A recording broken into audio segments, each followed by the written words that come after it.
Bismillahirrahmanirrahim. Assalamualaikum warahmatullahi wabarakatuh. Eh, Salam ngopi.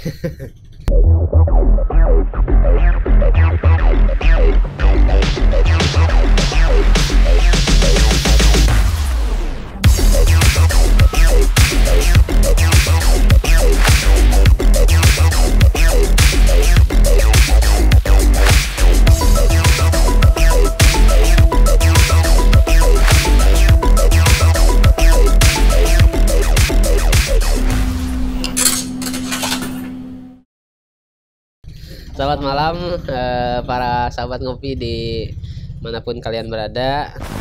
Semoga tetap masih dalam keadaan semangat sekalipun memang kondisi cuacanya cukup dingin karena malam yang menemani kita, tapi tetap saja jangan sampai kita merasa kesendirian itu membuat kita semakin turun semangat ya.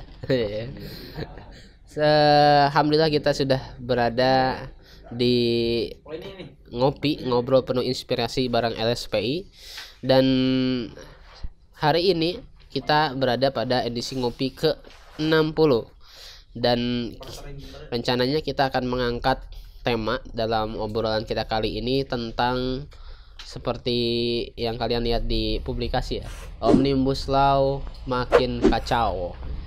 Ini menarik ini untuk kita bahas pada malam hari ini karena isu ini memang sedang hangat-hangatnya dibicarakan. Media-media banyak yang menganalisis, kemudian para pengamat-pengamat juga pada memberikan tanggapan, termasuk bahkan yang lebih banyak itu dari kalangan pekerja gitu ya, kalangan buruh dan sebagainya, yang mereka memberikan kritikan terhadap Omnibus Law ini ya. Mungkin teman-teman sedikit sudah pernah baca ya apa itu Omnibus Law, peraturan yang memang diajukan oleh pemerintah, yang dimana peraturan itu juga akan mempengaruhi dari peraturan perundang-undangan yang sudah ada. Dan memang yang sedang hangat dibicarakan ini tidak lain adalah ajuan peraturan yang memang difungsikan untuk mengundang investasi itu ya terhadap pemasukan negara. Maka sebenarnya ada beberapa poin yang disorot dan mungkin beberapa poin tidak bisa disebutkan satu persatu, tapi yang paling banyak diperbincangkan tidak lain ada di 3 undang-undang. Pertama itu ada undang-undang Cipta Lapangan Kerja ya, Cipta Lapangan Pekerjaan, bukan Cilaka ya katanya, Ciptaker. Terus ada undang-undang tentang apa lagi,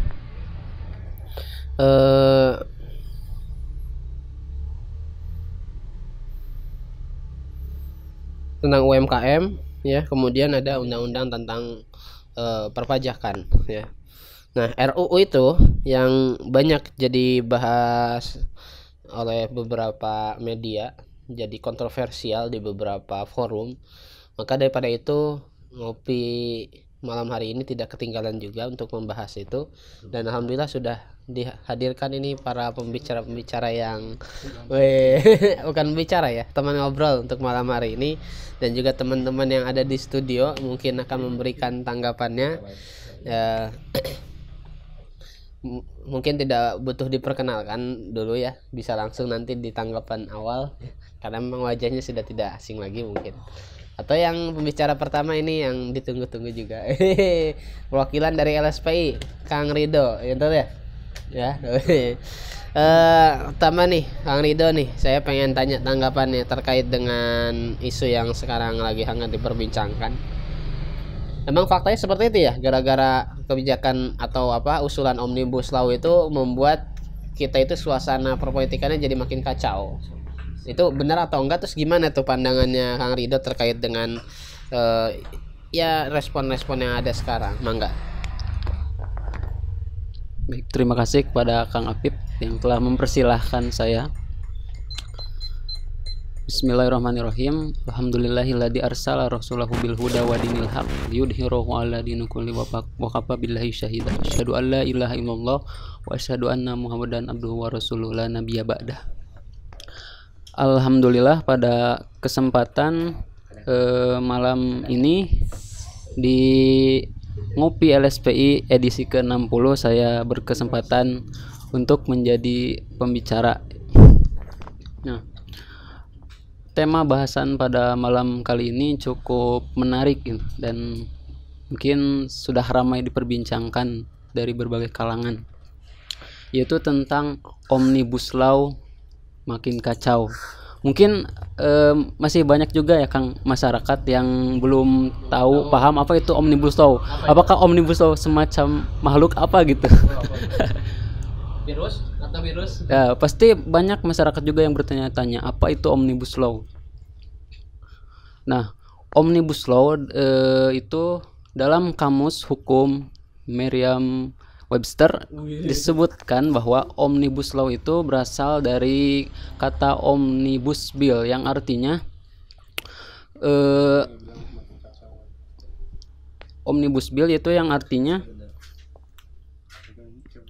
ini apa? Ya, jadi Omnibus Bill itu aturan yang menyeluruh gitu. Jadi Omnibus Bill itu dalam bahasa Latin omnibus berasal dari kata omni yang artinya banyak. Kemudian bus. Nah, bus itu diidentikan dengan suatu kendaraan yang bisa memuat banyak muatan gitulah. Dan law itu berasal dari kata hukum berasal dari bahasa Inggris yang artinya hukum gitu ya. Jadi Omnibus Law bisa diartikan sebagai aturan atau hukum yang bisa memuat berbagai hal gitu. Nah, dan Omnibus Law ini adalah aturan, jadi menggabungkan aturan-aturan dari berbagai hal gitu di dalam satu payung hukum, atau jadi istilah lainnya undang-undang ini, rancangan undang-undang ini jadi menyangkut berbagai atau berlintas sektor gitu. Itu sangat berbahaya sekali gitu. Kemudian Omnibus Law ini bisa juga disebut dan bisa juga disebut undang-undang sapu jagat gitu.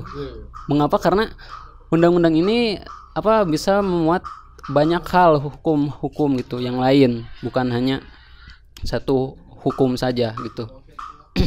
Dan di Indonesia itu Omnibus Law itu lebih fokusnya ke masalah ekonomi seperti perizinan, terus kemudahan berusaha gitu, investasi dan lain-lain gitu. Jadi lebih fokus ke sektor ekonominya gitu. Kemudian juga membahas tentang ketenaga kerjaan gitu, lapangan. Jadi sering juga disebut sebagai undang-undang cilaka gitu. Itu singkatan Cipta Lapangan Kerja gitu. Masyarakat mengenalnya dengan cilaka. Mungkin seperti itu. Mungkin itu dulu dari saya, Kang. Itu dulu mungkin pengantar dari saya. Oke, terima kasih ya Kang Ridho nih ya. Jadi tadi sudah sedikit ya menyampaikan terkait dengan pandangannya. Ya, memang itu realita, kadang beberapa masyarakat nggak tahu apa itu Omnibus Law. Pokoknya lihat tuh ya di berita banyak buruh yang kemudian demo tolak Omnibus Law gitu kan. Apa itu, orang bingung hukum apa gitu kan yang baru diatur. Jadi sudah dijelaskan sedikitnya tadi, minimal gambaran umumnya. Nah, sekarang coba ke Kang Firman ini ya. Karena yang bilang Omnibus Law ini bikin kacau itu nggak cuma satu orang dua orang ya, atau bahkan ada juga tokoh yang bilang seperti itu ya. Nah, tapi benar nggak itu realitanya bikin kacau ya? Itu coba nanti bisalah pendapatnya Kang Firman, mangga. Assalamualaikum warahmatullahi wabarakatuh. Alhamdulillah bisa stay tune lagi di edisi yang ke-60 biasa ini ya. 60. Jarang-jarang ya acara bisa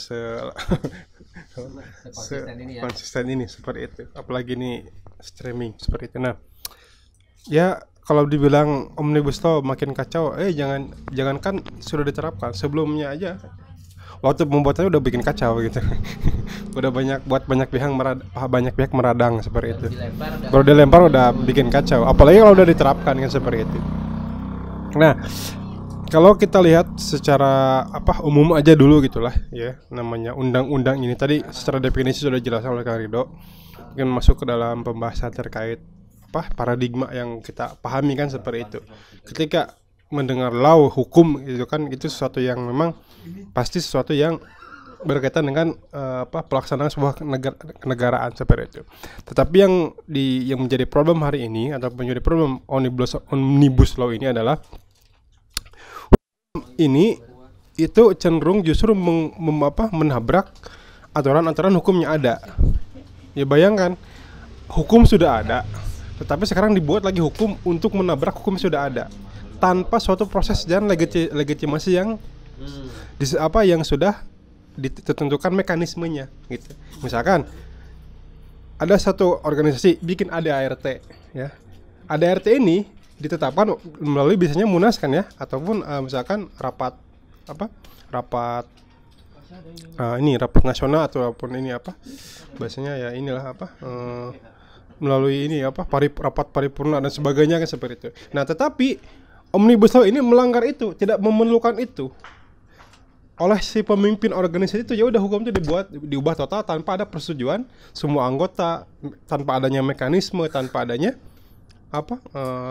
pengecekan kan seperti itu. Nah, yang kita pahami di dalam demokrasi hari ini kan hukum kekuasaan dibagi 3 ya.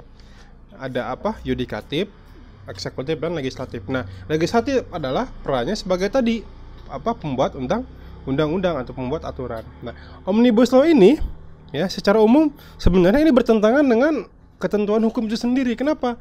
Karena tidak lagi menjadikan DPR sebagai sebagai otoritas pembuat hukum gitu. Jadi hukum itu nanti justru dibuat oleh presiden langsung tanpa persetujuan DPR. Nah, kalau kita berkaca kepada mekanisme yang ada saat ini sudah bertentangan. Artinya mungkin secara konstitusi juga ini problem kan seperti itu. Harusnya kan hukum itu diserahkan ke DPR yang godok, nanti DPR yang mengesahkan kan.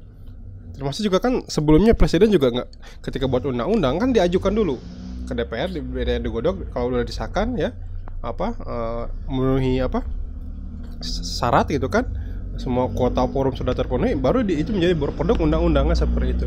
Kecuali ini ya perpres ya seperti itu. Nah, omnibus ini justru nanti bersifatnya perpres gitu. Nah, kalau kita lihat kan ini perspektif demokrasi itu sendiri gitu kan, kenapa kekuasaan itu dibagi menjadi 3? Itu karena agar tidak terjadi yang namanya otoritarianisme gitu, di mana penguasa ataupun presiden ataupun pemimpin itu memiliki otoritas yang absolut terhadap hukum gitu. Nah, makanya agar seimbang dibagilah menjadi 3 kan gitu. Ada lembaga penegak hukum yaitu yudikatif tadi ya, kayak Kejaksa Agung kan seperti itu. Kemudian Kapolri kan seperti itu. Ini itu kan dan sebagainya kan seperti itu. Ada KPK gitu kan seperti itu. Dan juga ada legislatif itu sendiri. Nah, hari ini justru semua aturan yang ada itu, mekanismenya itu dilabrak gitu kan. Makanya tidak heran juga salah satu pakar hukum tata negara yang itu juga kalau kita adalah dia juga pejabat pemerintah ya, harusnya kan membela ya, tapi kok beliau juga kritis seperti itu. Misalnya dibicarakan oleh Rafli Harun itu kan. Dia juga mencurigai hukum ini kan seperti itu. Kenapa? Meskipun wacana yang dimunculkan ketika hukum atau omnibus ini dibuat itu kan seperti baik ya. Ya kan ini perspektif apa yang disampaikan pemerintah. Tujuannya baik gitu. Kenapa? Untuk memompa ekonomi, menggenjot ekonomi, menghilangkan aturan-aturan yang berbelit-belit, yang ribet ataupun bahkan bisa memberantas korupsi. Kenapa? Karena mekanisme yang rantai distribusi birokrasi diputus, rawan. Tapi yang menjadi problem ketika pemerintahan itu bersifat absolut, apakah benar korupsi itu tidak akan terjadi? Atau justru sebaliknya, koruptor makin bebas dan penguasa makin bebas menumpuk kekuasaan tanpa adanya hambatan-hambatan yang birokrasi yang berbelit-belit tadi gitu. Termasuk juga dalam proses misalkan penanaman modal itu AMDAL nanti dihilangkan, bayangkan. Cuma asesmen aja. Iya kan? AMDAL itu kan dibuat untuk agar suatu proyek itu memiliki kajian terhadap lingkungan gitu kan, kelayakan lingkungan, bagaimana nanti efek terhadap lingkungan seperti itu, ya kan? Tapi ini nanti dilabrak, dihapus. Bayangkan ke depan dengan alasan investasi. Ketika kemarin saya cek menonton juga ya diskusi di TV gitu kan, salah satu pakar hukum juga ya, yang memahami, yang membahas itu adalah Faisal Basri gitu kan. Di sini menyebutkan ada beberapa hal yang menjadi catatan. Yang pertama, ternyata kata beliau, Omnibus Law ini draftnya bukan pemerintah yang buat, tetapi ini tetapi dari pengembang gitu, pengembang ataupun pihak swasta. Kenapa beliau?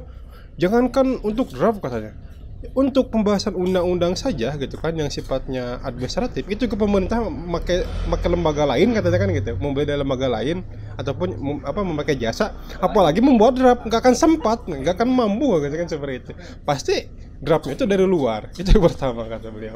Seperti itu. Nah yang kedua, justru undang-undang ini contoh, karena kan sekarang yang lagi hangat itu adalah undang-undang tenaga kerjaan gitu.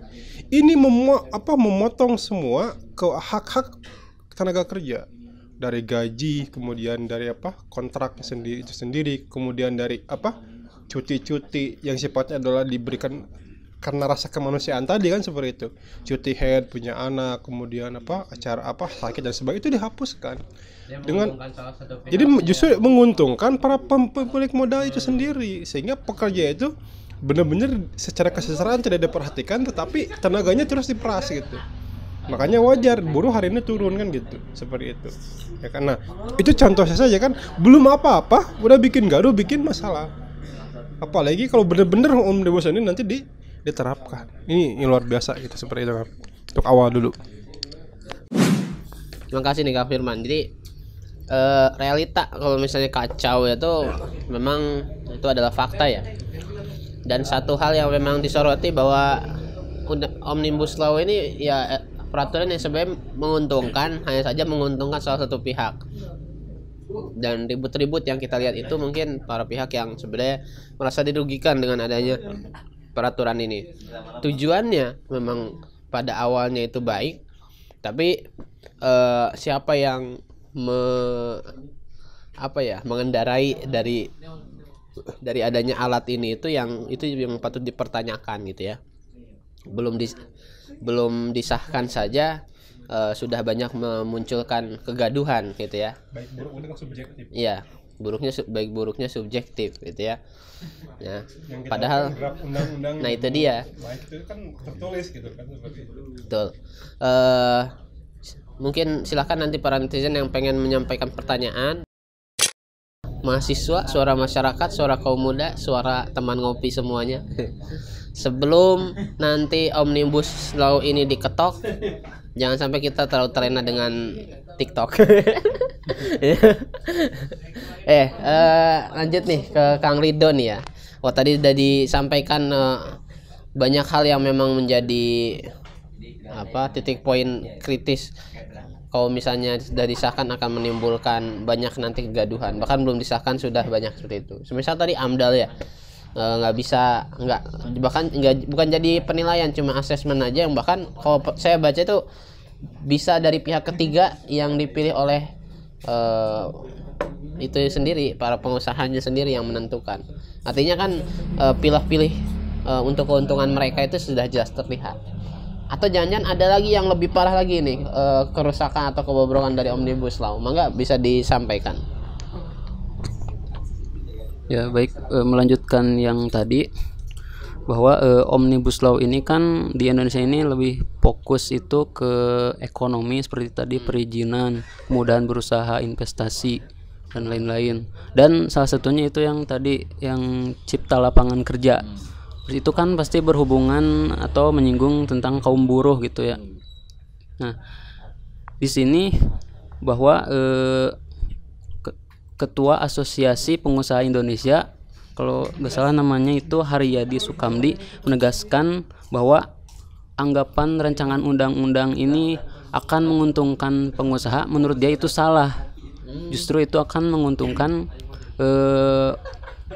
pihak-pihak seperti kaum buruh gitu. Tapi kemudian dari kaum buruhnya itu pun menyangkalnya gitu melalui ini Presiden Konfederasi Asosiasi Serikat Buruh Indonesia gitu, Said Iqbal mengatakan bahwa justru dalam rancangan Omnibus Law ini pemerintah itu terkesan tertutup gitu dalam rancangan undang-undang ini. Dan beliau menyatakan beranggapan bahwa undang-undang Omnibus Law ini itu akan menguntungkan para pengusaha justru gitu, bukan berpihak kepada rakyat atau masyarakat gitu. Seperti dia mencontohkan bahwa dalam rancangan undang Omnibus Law ini pemerintah membentuk satuan tugas atau satgas yang dimana di dalam satgas itu kebanyakan rata-rata itu para pengusaha gitu justru. Nah, dari situ kan pasti itu akan menguntungkan para pengusaha tersebut gitu.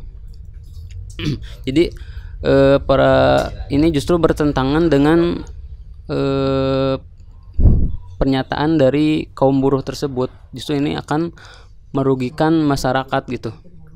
Yang harus lebih dipercaya pendapat kaum buruh atau pengusaha nih? Ya sudah jelas pasti kaum buruh gitu ya, iya. Suara mereka lebih.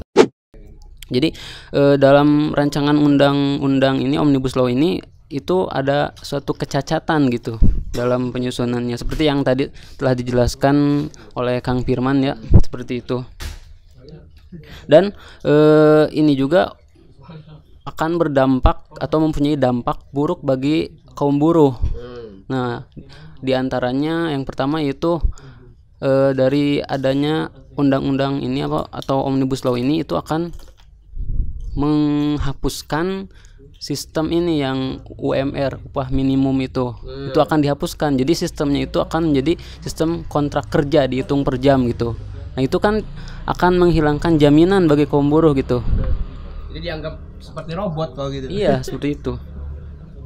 Kemudian seperti tadi yang telah dijelaskan oleh Kang Firman, itu akan merampas hak-hak pekerja seperti cuti. Kemudian apa tadi tentang cuti ya, cuti yang ya jaminan ini pekerja gitu biasa. Kemudian menghilangkan juga nantinya itu sanksi bagi para pengusaha-pengusaha yang nakal atau jahil gitu dengan adanya rancangan Omnibus Law ini gitu.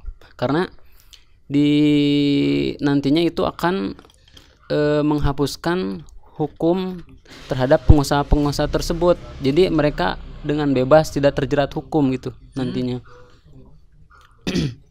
Jadi kalau nakal nggak kapok gitu ya. Iya, karena adanya Omnibus Law ini. Kemudian juga itu memperbesar peluang masuknya tenaga kerja asing gitu ke Indonesia. Meskipun tidak punya keterampilan gitu. Itu beberapa dampak yang ditimbulkan dari Omnibus Law ini seperti itu. Mungkin itu dari saya. Ya, makasih ya tadi Kang Ridho.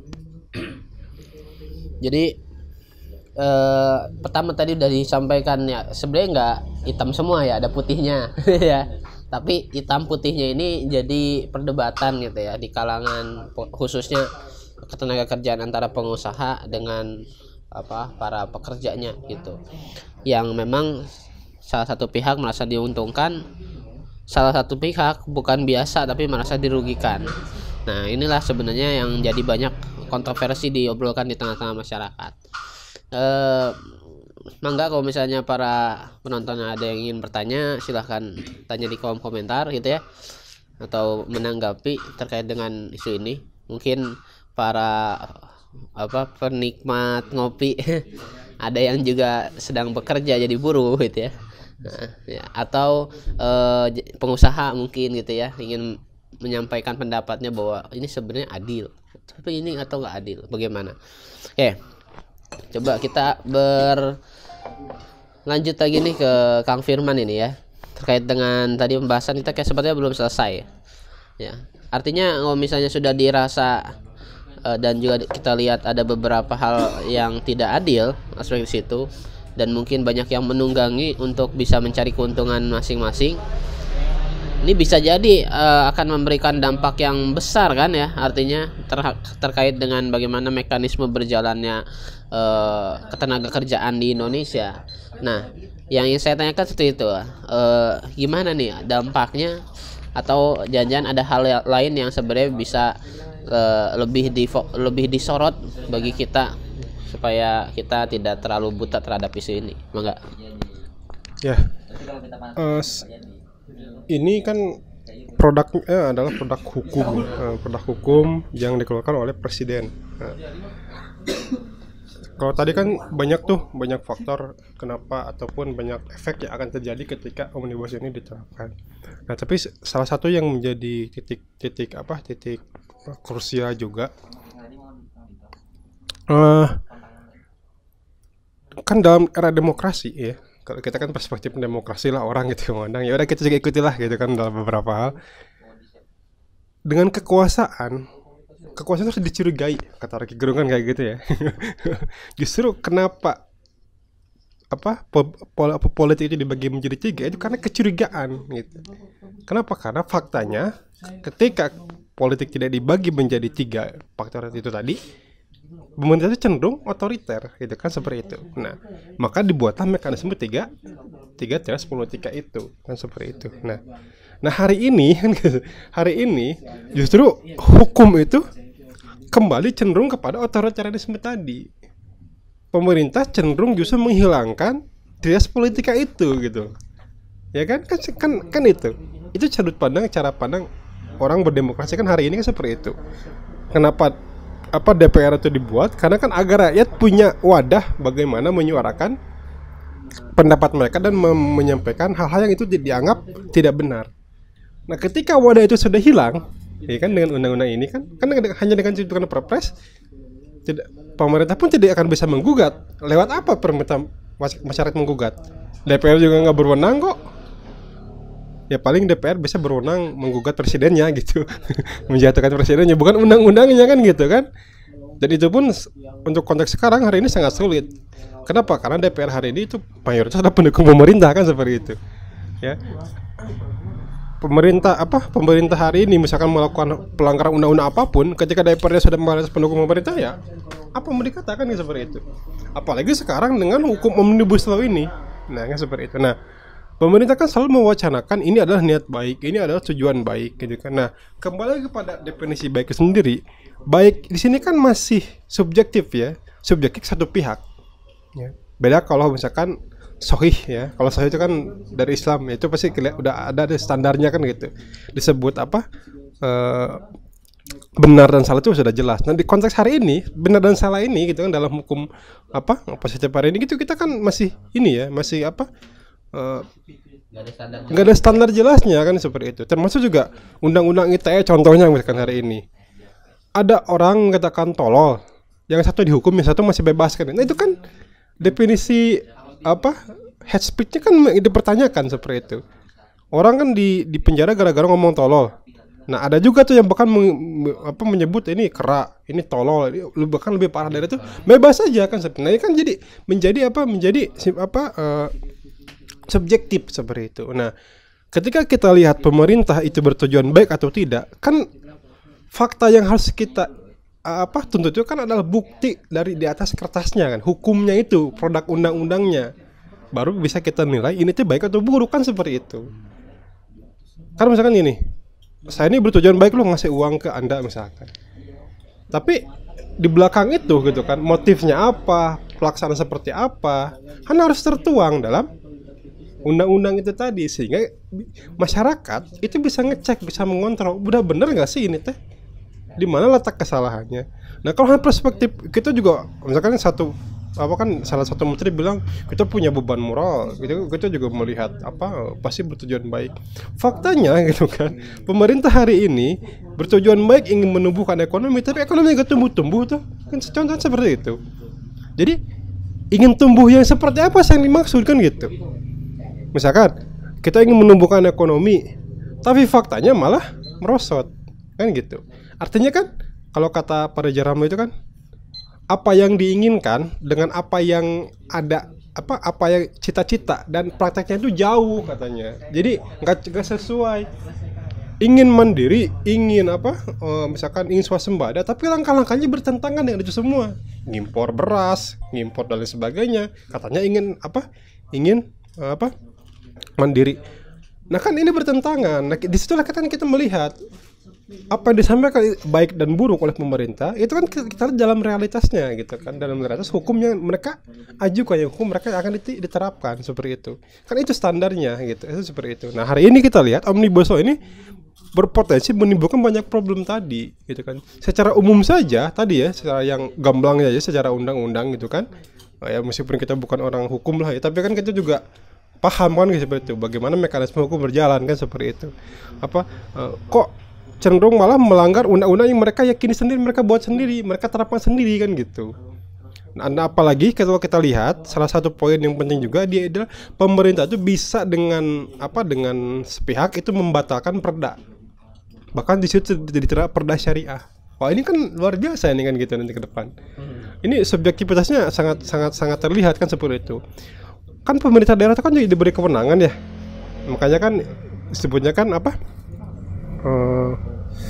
pemerintah daerah itu punya bukan daerah istimewa, apa sih namanya, kan pemerintah ini kan nggak sentralisasi ya, tapi desentral bukan istilahnya itu apa sih, otonom. Ada otonomi daerah, dia bisa membuat undang-undang, bisa membuat e-budgeting juga kan gitu kan. Nah dengan undang-undang ini berarti kan fungsi-fungsi DPR wilayah, fungsi-fungsi DPR daerah dan mekanisme lainnya itu bisa dilabrak oleh pemerintah pusat kan gitu. Membayangkan kekecewaan yang akan terjadi kan gitu. Misalkan gini, di Jawa Barat dibuatlah perda syariah dan itu melalui mekanisme bagaimana undang-undang yang berjalan kan. Rakyat ingin ini disepakati oleh DPR, disahkan. Nah pemerintah nggak setuju, langsung dibatalkan oleh PP. Kan ini luar biasa kan seperti itu. Ya kan jadi sangat subjektivitas kan seperti itu. Itu salah satu contoh bagaimana undang-undang ini nanti akan membuat kekacauan seperti itu. Menarik ya. Jadi kalau misalnya aturan hukum yang mungkin saat ini ketat, sudah sebegitu ketat aja banyak yang dilabrak, apalagi nanti dengan ada keluar peraturan yang baru yang dimana pertama ada kemungkinan bahwa beberapa aturan yang ketat itu dipermudah, tentu pasti akan lebih banyak lagi yang melanggar. Atau kemungkinan yang kedua, yang seharusnya beberapa kewenangan pemerintah pusat dibatasi, kemudian akhirnya diberikan kebebasan untuk bisa lebih mengatur lagi.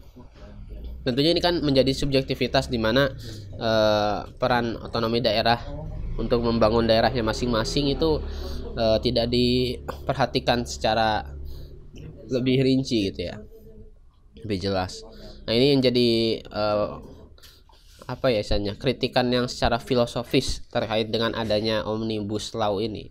Kalau misalnya tadi secara praktis sudah ada gitu ya, semisal AMDAL, kemudian hak cuti, kemudian pesangon gitu dan sebagainya ya, beberapa aspek itu banyak yang merugikan. Secara filosofis pun juga sebenarnya sama-sama perlu kita kritisi bahwa ada aspek yang lebih mendasar lagi gitu ya, terkait dengan dampak yang lebih merugikan kalau misalnya dibiarkan begitu saja. Oke, baiklah, mungkin ada pertanyaan atau belum ya?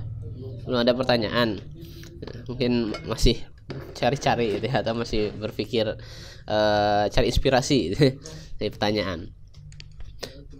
Mungkin kita langsung ke ini nih, terakhir ini ke Kang Ridho nih ya, pendapat terakhir lah ya, sekalian boleh langsung ke closing statement. Atau sebelumnya mungkin teman-teman di ini sebelah kafe sebelah kafe di studio ada yang ingin bertanya? Forum. Ada yang ingin bertanya terkait dengan ini? Kata siapa namanya? Kang Umar. Mantap katanya. Kata siapa tadi? Kang Rafli. Mantap. Siapa? Kata siapa tadi? Mantap. Kang Yusuf ya. Mantap. Itu ya. Oke, makasih Kang Fajri udah ngasih tahu. Terakhir nih, Kang Rido gimana pendapatnya? Kira-kira apa yang belum ditanya?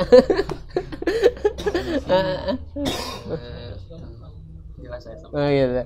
Ya terakhir lah sekalian closing statement, tapi waktunya masih agak nggak apa-apa lah 5 menit. Enggak. Nah, seperti melanjutkan yang tadi, seperti yang telah disampaikan oleh Kang Firman bahwa adanya Omnibus Law ini itu menampakkan keotoriteran atau kediktatoran pemerintah gitu.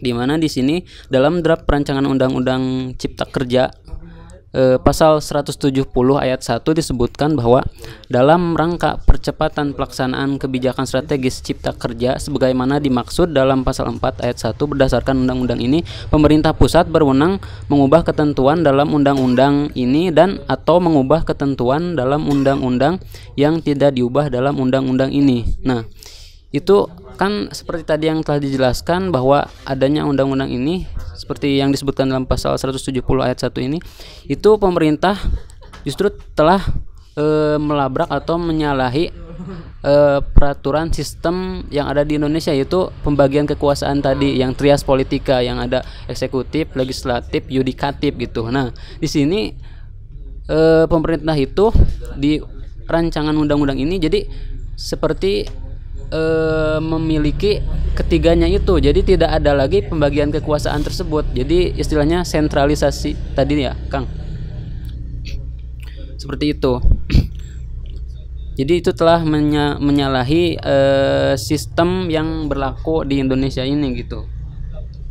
Kemudian menurut staf khusus Presiden bidang hukum Dini Purwono menyatakan kemunculan pasal 170 ini katanya itu merupakan sebuah apa ya, misunderstood. Jadi salah pengertian gitu katanya, salah dimengerti oleh para ini drapernya. Itu kan draper. Salah ketik itu tidak bisa diterima gitu, sulit diterima oleh akal sehat gitulah. Itu di tingkat pusat pemerintahan masa ada salah pengertian segala gitu. Seperti itu. Ketiknya berapa huruf? Hanya satu barang. Hebat. Seperti itu. Jadi ada kesalahan miskomunikasi lah istilahnya gitu. Salah ketik itu luar biasa dimarahinnya ya. Iya, itu kesalahan fatal. Bukan salah ketik, kayak salah yang ngetik. Bisa jadi. Salah orang maksudnya. Kemudian dari Omnibus Law ini, apakah itu ada penumpang gelap gitu? Mungkin ada gitu ya, pasti. Karena ini apa? Menurut KUU atau Konferensi Umat Islam Indonesia yang ke-7 di Bangka Belitung, dalam salah satu pernyataannya itu membahas tentang Omnibus Law ini juga gitu. Ada 3 poin yang disinggung oleh KUU ini. Yang pertama itu Omnibus Law ini benar-benar banyak mengakomodasi para pengusaha atau para kapitalis gitu. Mengapa? Tentu ada alasan kuat mengapa seperti itu. Nah, di sini bahwa ini di dalam sistem demokrasi itu suatu keniscayaan di dalam demokrasi bahwa sebenarnya demokrasi itu tak lebih seperti korporatokrasi gitu. Dimana kan ketika para politisi atau parpol ketika ingin ingin meraih suatu tampuk kekuasaan itu pasti membutuhkan yang namanya modal gitu, materi. Nah, yang punya modal. Nah, dari situ kan pasti mereka tidak ingin mengeluarkan biaya sendiri gitu. Nah, dari situ mereka menjalin kerjasama. Nah, yang di sini mereka menjalin kerjasama dengan para pengusaha. Nah, sudah barang tentu bahwa itu pasti tidak gratis ya. Pasti harus ada timbal balik. Nah, istilahnya ada yang disebut dengan politik sandra gitu. Nah, di sini ketika para politisi tersebut telah naik meraih kekuasaan tersebut, maka para pengusaha tadi yang membantu politisi ini untuk meraih kekuasaan tersebut pasti akan menagih janji gitu. Nah, dalam hal ini timbal balik yang bisa dilakukan oleh para politisi tersebut, yaitu salah satunya dengan melalui kebijakan atau undang-undang yang nantinya undang-undang itu bisa menguntungkan mereka gitu, mempermudah mereka. Misalnya salah satunya dalam hal perizinan gitu, seperti itu, Kang. Kemudian yang kedua, Omnibus Law ini seperti tadi telah disinggung oleh Kang Firman bahwa Omnibus Law ini juga dipercaya akan menggusur Perda Syariah tadi kan ya. Disinyalir gitu, akan menggusur perda-perda syariah gitu, yang dimana setiap perda dilarang mengganggu kepentingan umum gitu. Bisa lanjut? Lanjut. Yang ketiga juga yaitu Omnibus Law beritikat atau disinyalir memiliki niat tidak baik gitu, dimana pemerintah itu seolah-olah ingin melanggengkan kekuasaannya gitu, menumpuk kekuasaan seperti tadi yang telah disebutkan dalam pasal 170 tersebut, bahwa nantinya itu kekuasaan itu tidak akan menyalahi sistem tadi yang pembagian kekuasaan. Jadi nantinya pemerintah itu atau presiden itu akan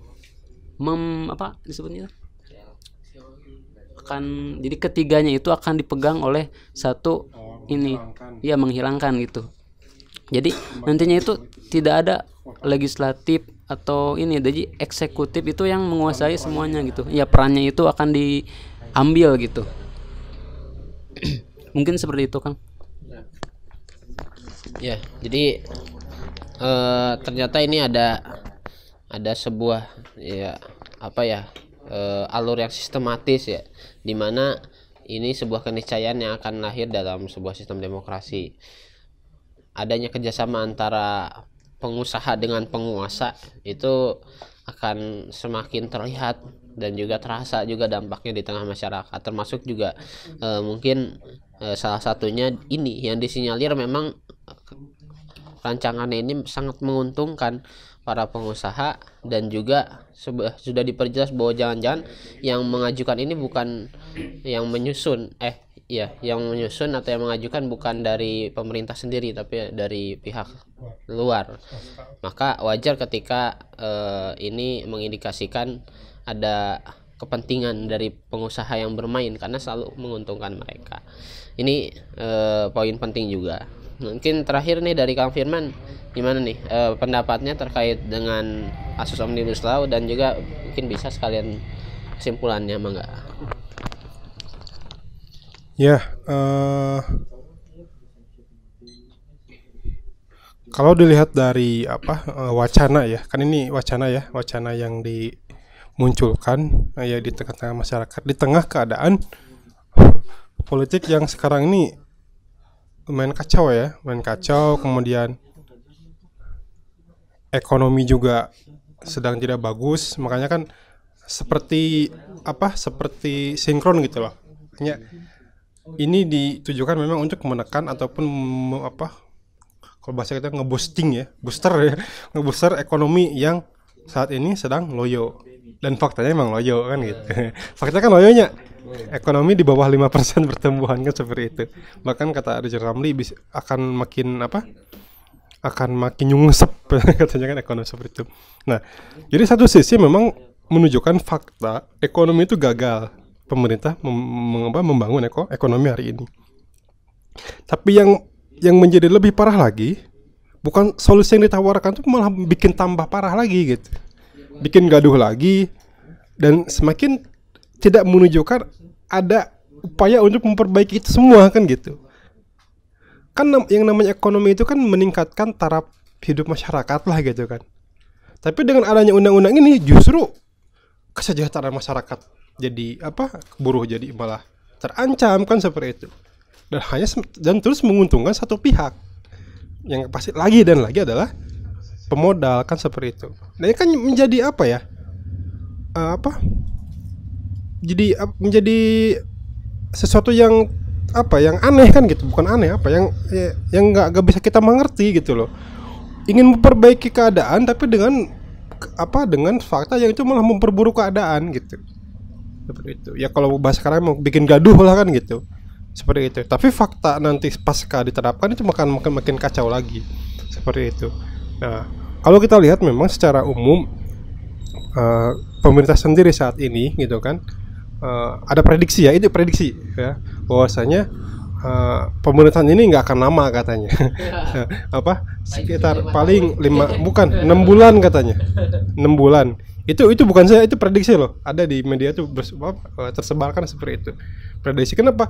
Karena keadaan itu tidak menunjukkan semakin membaik seperti itu, dan bisa jadi suatu saat masyarakatnya sudah mulai jengah dengan keadaan seperti ini yang tidak ada menunjukkan indikasi menuju ke menjadi lebih baik. Meskipun kemarin beliau bilang ya, pemimpin tuh ingin meng-0%kan kemiskinan di bawah yang sangat miskin katanya 0%.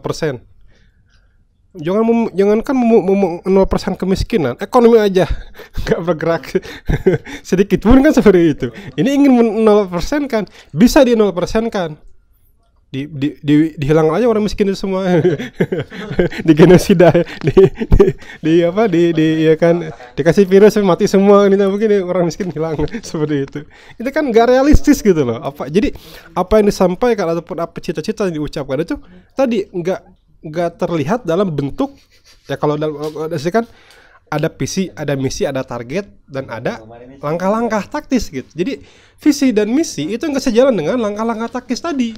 Kan kita lihat jadi makin jauh lah gitu kan, seperti itu. Ya, ini contoh dalam berorganisasi, dan dalam sekarang konteks negara ini pun seperti itu gitu loh.